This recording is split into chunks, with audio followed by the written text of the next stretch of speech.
Hey folks, welcome back to Lollipop Farm. It's time for our first weekly cleaning of the hatching time brooder. So, use my favorite Dawn Professional pot and pan detergent. Give it a little squirt.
Let's go put it back together. Okay, since the quail are being nasty little buggers and pooping on their food, I'm going to go ahead and leave that gate closed so they cannot get in there for a little while longer until they grow up and can't get in there completely with their bodies, because they will just jump right in here and shit all over all their food, and I don't like that idea. They've had enough reuptake to set their immune systems in proper order, so I'm done with that. We're gonna feed them out of these feeders for a little bit until they get a little bigger, and I figure something else out to keep them from pooping in their food. I just don't like that. While we're on the topic of feed and feeders and such, let's talk about feed.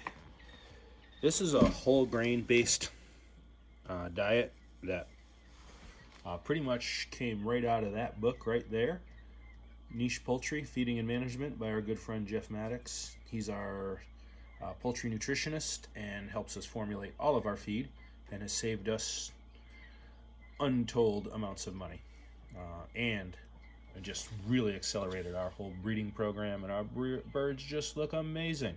So big shout out to Jeff. Thank you so very much. This quail formula, this is actually a quail starter, and this is based on his heritage turkey starter formula that we just ran once through, well, that grain mill right there, just to crack the grains lightly. Because when they're chicks, they can't get down all of those whole grain goodness. But now that they're, grown out, they can absolutely handle it. And it doesn't need to be cracked, but since we cracked 50 pounds of it, we're going with that. Second thing is these feeders that Hatching Time has with these little grates here. They are great. Excuse the pun. That is on purpose. These birds just don't waste feed anymore. No more billing out.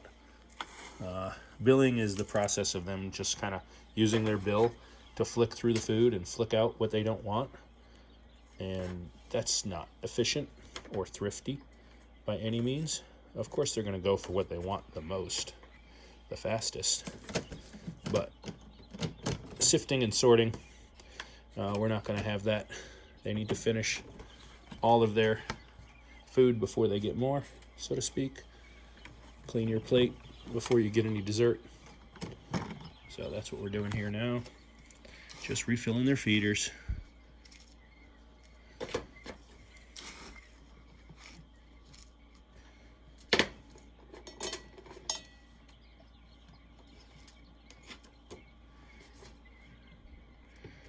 I think their Brooder is about the best deal on the market. It's an insanely accurate and efficient heat bar.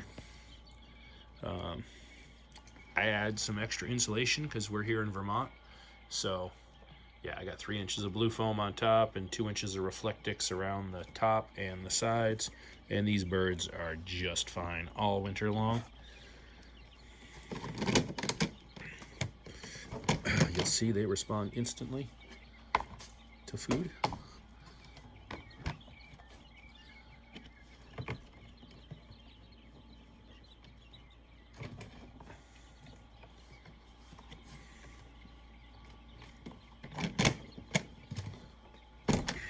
I don't like this. Very hard for me to turn. Have some grip issues. I cut the tab off the inside of this latch right there. See, it used to look like that. Now it looks like that. So now it's very easy to take off, but the latch does not stay up when I open the door. It falls back down. So, there's always trade-offs in life.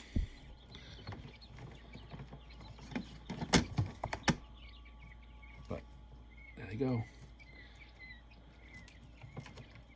They're loving it. They're loving it.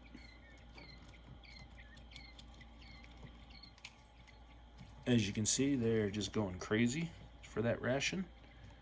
Nothing slows these little suckers down when it comes to eating. They're really, really efficient. I need to do a feed conversion ratio, find out how they stack up against chickens. I mean, chickens can't stack up against a good heritage turkey. But, so the other thing is, I want to see how long it takes them to finish that feed, but I always want to have feed in front of them when they're chicks. So, even though they can bill out a bit in this feeder, I am going to put it in there.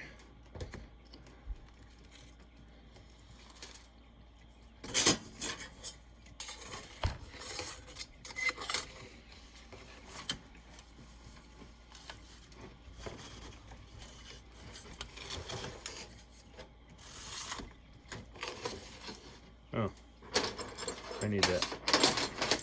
It's a tire chain for my Jeep. Got to get ready for winter, doing some chain maintenance because we get a little bit of snow around here.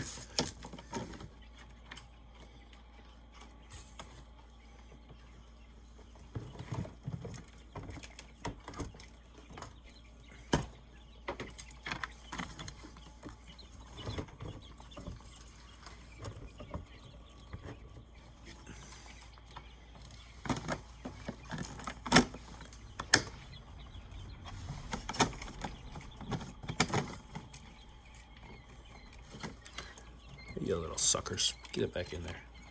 You're getting a little too powerful. They figured out how to kick that out, apparently. So we'll see what we can do about that.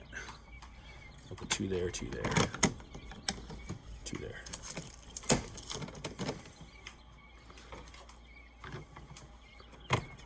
I want to make sure everybody has equal access to feed. Something I've always wondered about on this brooder, we're kind of short on waterers. I mean, theoretically, maybe 4 birds can get water at the same time. It should not be an issue, but I'd like to see more waterers across the back of that.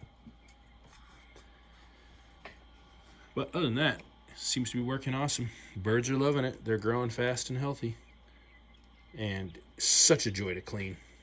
That took so little time to clean compared to that thing. That is on its way out of here, luckily.